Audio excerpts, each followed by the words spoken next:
يا صباح الورد والفل والياسمين.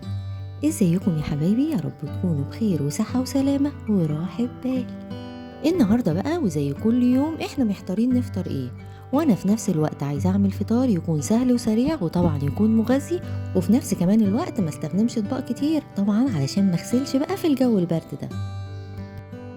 فهنعمل مع بعض كده صينية الفطار أو طاسة الفطار، يعني زي ما تحبي تعملي الحاجة اللي انتي هتعملي فيها، يعني اعملي براحتك. زي ما انتم شايفين كده شكلها حلو جدا وبجد طعمها تحفة، الجبن سايحة كده مع البيض بقى ومع البطاطس. يلا بقى بدل ما نتكلم كتير نشوف عملناها ازاي ونقول بسم الله. الصينية بتاعتنا هنحط بقى فيها شوية حلوين كده من الزيت، وانا مقطعة بطاطستين وسط، او لو عندك بطاطاية كبيرة تقطعيها مكعبات صغيرة. اول ما الزيت يبتدي يسخن هنزل بالبطاطس، انا مش هحمر البطاطس، انا بس عايزاها تطرى معايا.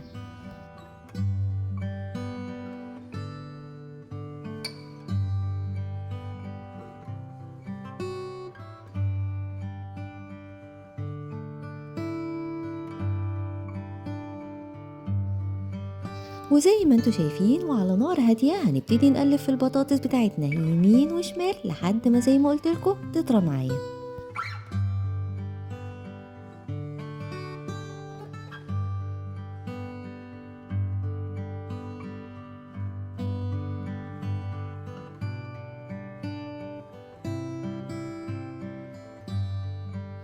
نغطي بقى عليها وبرضه نبقى موطيين النار.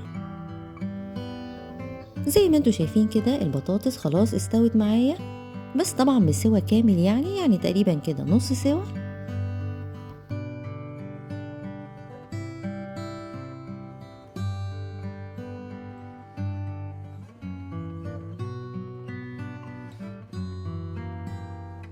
بكون مجهزة بصلاية صغيرة مقطعاها قطع صغيرة جدا، بنزل بالبصل على البطاطس وهحمر بقى البصلاية مع البطاطاية لحد ما ابتدي اشم كده ريحة البصل.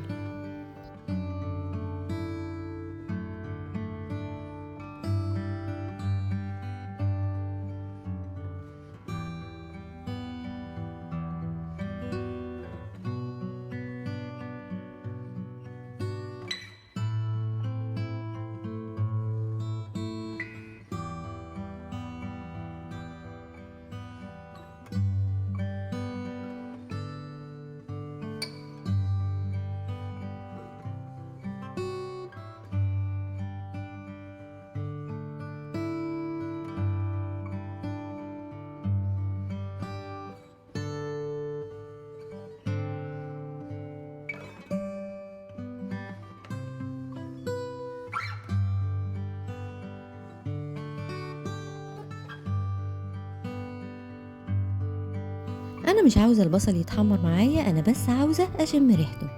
ببقى مجهزة بقى 3 طماطميات كده حلوين مقطعهم مكعبات صغيرة، وهنزل بيهم على البطاطس بالبصل.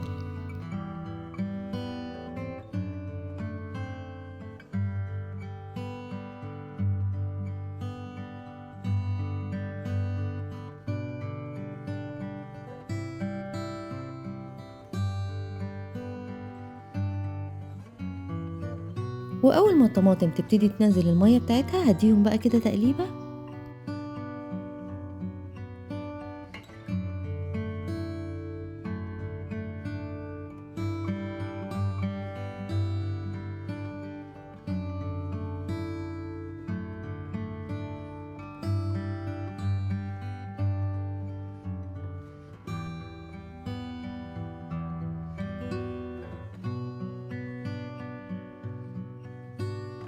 وهوطي النار وهغطي الصينية لحد ما الطماطم تبتدي تدبل معايا.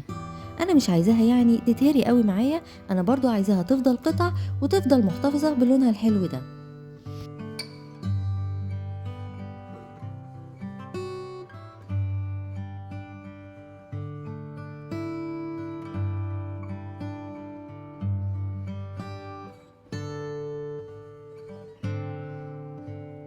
وزي ما انتوا شايفين البطاطس والطماطم خلاص استووا معايا، هرش بقى رشة من الفلفل الاسود وكمان رشة من الملح. بجد يا جماعة الأكلة دي حلوة جدا، ممكن تعمليها زي ما قلتلك في الفطار، أو لو عايزة عشاء سريع برضو، وكمان والله ممكن برضو في الغداء، مش هتقول لأ يعني. وما بتاخدش فعلا وقت كتير، احنا بس علشان في التصوير وحبيت ان انا اقول لكم كل التفاصيل، بس هي فعلا ما بتاخدش اي وقت. هعمل بقى فتحات كده للبيض، وحطي بقى بيض زي ما انت تحبي، حابة تحطي بيضاية واحدة عادي هتمشي معاكي، حابة تحطي 2 3 4 5، يعني زي ما تحبي تحطي حطي. وانا لان بناتي مش بيحبوا البيض فحطيت يا دوبك بس بيضتين. هغطي بقى عليهم لحد ما البيض يستوي. انا بقى رشيت على البيض شوية ملح وفلفل كده، بس للأسف ما تصوروش. وزي ما انتوا شايفين البيض استوى معايا تمام التمام، وكده تقريبا الأكلة استوت. ممكن تحطي شوية ملح وفلفل على الوش وخلاص على كده. وكمان ممكن لو عندك بقى جبن تحطي جبنة موتزاريلا، جبنة رومي، أي نوع جبن يكون موجود عندك. أنا هحط جبنة موتزاريلا وشرايح من الجبنة الرومي.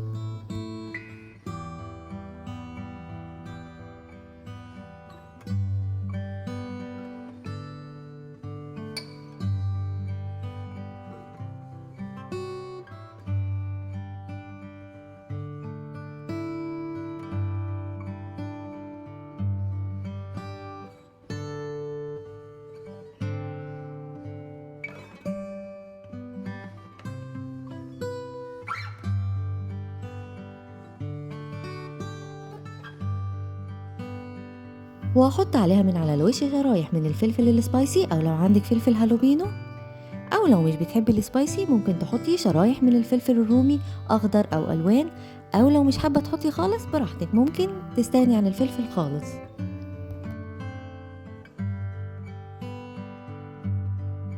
ونغطيها دقيقتين 3 بالكتير لحد ما الجبن تسيح معانا، وده بيبقى شكلها بعد ما الجبن ساحت على الوش. بجد الشكل بتاعها تحفة. أما بقى طعمها الجبن وهي سايحة كده مع البيض والبطاطس، حاجة كده بجد رهيبة. مع رشة بقى من الفلفل الأسود، ويا سلام بقى لو معاكي عودين كده من الكزبرة الخضراء، قطعيهم قطع صغيرة وحطيهم على الوش، وكلوا بقى وبألف هنا وادعولي.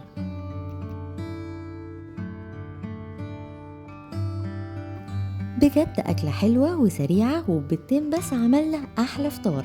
جربوه وبإذن الله هيعجبكم.